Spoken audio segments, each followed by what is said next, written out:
கர்த்தரும் இரட்சகருமான இயேசுவின் நாமத்திலே உங்கள் எல்லாருக்கும் அன்பின் வாழ்த்துக்கள். இந்த புதிய மாதத்திலும் உங்களோடு தேவனுடைய வார்த்தையை பேசி ஜெபிக்கும்படிக்கு விருப்பமுள்ளவனா இருக்கிறேன். எபிரேயர் 10ஆம் அதிகாரத்துல ஒரு வார்த்தை இருக்கிறது. 23ஆம் வசனம்.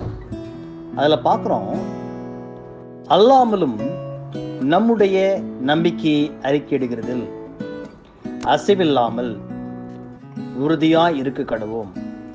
வாக்கு தத்தம் பண்ணினவர் உண்மை உள்ளவராய் இருக்கிறாரே.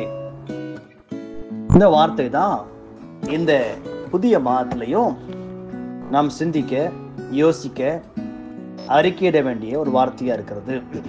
இங்க பார்க்கிறோம், நம்முடைய நம்பிக்கையை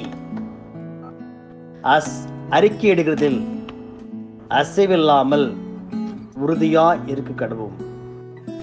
வாக்கு தத்தம் பண்ணினவர் உண்மை உள்ளவராய் இருக்கிறாரே. கர்த்தருடைய வார்த்தையை குறித்து, கர்த்தருடைய வசனத்தை குறித்து நமக்கு உள்ள நம்பிக்கையை நம்ம என்ன பண்ணணும்? இந்த புதிய மாதத்துல அறிக்கையிட்டு கொண்டே இருக்கணும். ஸ்தோத்திரம். அது வசனம் சொல்லுது, அறிக்கை இடுகிறதில் அசைவில்லாமல் உறுதியா இருக்கணும்னு பார்க்கிறோம். அறிக்கையிடுறது மாத்திரமல்ல, அதுல அங்கங்க அசையாம உறுதியா இருக்க வேண்டுமா. நான் வாக்கு தத்தம் பண்ணினவர் உண்மை உள்ளவராய் இருக்கிறாரே. ஏன்னா நமக்கு வார்த்தையை கொடுத்தது, நமக்கு நம்பிக்கையை கொடுத்தது உலக மனுஷன் அல்ல. அவர் யாரு? வாக்கு தத்தம் பண்ணின ஆண்டவர். அவர் உண்மையுள்ள ஆண்டவர், சொல்வதை செய்கிற ஆண்டவர். மனிதனை போல அல்ல, மனம் மாற அவர் மனிதனை போல அல்ல. அவர் சொல்கிறதை செய்து முடிக்கிற ஆண்டவர். புதிய மாதத்தையும் ஒரு உற்சாகத்தோடு, ஒரு உத்வேகத்தோடு, ஒரு விசுவாசத்தோடு எங்களை ஆரம்பிக்கும்படிக்கு ஆண்டவராய கிறிஸ்து என்ன பண்றாரு? விருப்பப்படுகிறாரு. அதான் இந்த வார்த்தையை நமக்கு எல்லாரும் கொடுத்திருக்காரு. ஆண்டோட வார்த்தையை குறித்து உங்க நம்பிக்கை என்ன? அதை அசைவில்லாம அறிக்கையிட்டு கொண்டே இருங்க, நேரமும் பகலும். அல்ல, எழுந்திருக்க முதலாம் அதை அறிக்கையிடு இந்த வார்த்தைய. அப்போ கர்த்தர் உங்க வாழ்க்கையில நிரூபித்து காண்பிப்பார். வாக்குத்தத்தம் பண்ணதை செய்யாம விடவே மாட்டார் அவர்.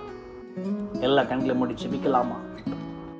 உங்க இருதயம், உங்க சிந்தை அப்படியே ஒருமனப்படட்டும். வேற எதையும் யோசிக்க வேண்டாம், முந்தினவைகளை யோசிக்க வேண்டாம், பூர்வமானவைகளை சிந்திக்க வேண்டாம்.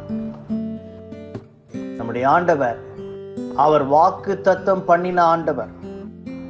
அவர் வாக்கு தத்தம் பண்ணின ஆண்டவர்.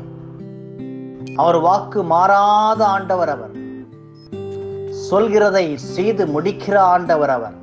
எனவே அவர் அப்படியே நோக்கி பாருங்க. ஹல்லேலூயா. ஆண்டவரே, இந்த புதிய மாதத்துல எனக்கு அப்பா, நான் எல்லா எந்தெந்த காரியத்தை நம்புறனோ அது எல்லா காரியத்துல அப்ப நான் வெற்றி அடையணும். ஆண்டவரே ஸ்தோத்திரம்.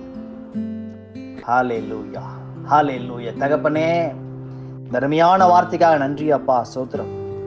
நீரப்பா சொல்கிறதை செய்து முடிக்கிற ஆண்டவர். நீரப்பா நடப்பித்து முடிக்கிற ஆண்டவர். நீரப்பா சரியான வேலையிலே செய்து முடிக்கிற ஆண்டவர். அப்பா, நாங்க படிக்கிறபடி ஆண்டவரே, வாக்கு தத்தம் பண்ணினவர்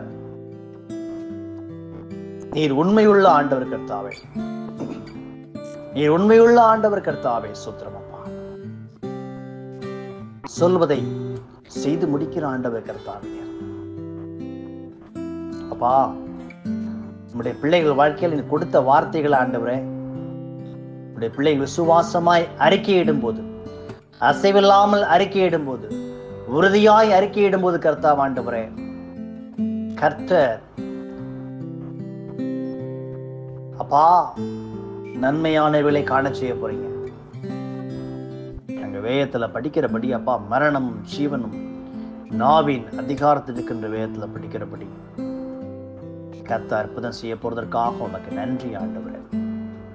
சேஷம் அந்த புதிய மாதத்தில் இந்த வார்த்தையை விசுவாசித்து ஏற்றுக்கொண்டு அப்பா ஆண்டவரே பின்பற்றுகிற பிள்ளைகள் வாழ்க்கையில கர்த்தர் அற்புதத்தை அதிசயத்தை நடப்பிக்க போறதற்காக உமக்கு நன்றி. துவண்ட சோர்வுற்ற பலகீனப்பட்ட இருதயங்களை ஆத்துமாக்களை கர்த்தர் பலப்படுத்துங்க ஆண்டவர். புதிய மாதமானது ஒரு நம்பிக்கையின் மாதமாக, ஒரு உறுதியின் மாதமாக இயேசுவின் நாமத்திலே மாறட்டும். இயேசுவின் நாமத்தில் நல்ல பிதாவே, ஆமென், ஆமென், ஆமென். God bless you. Praise the Lord.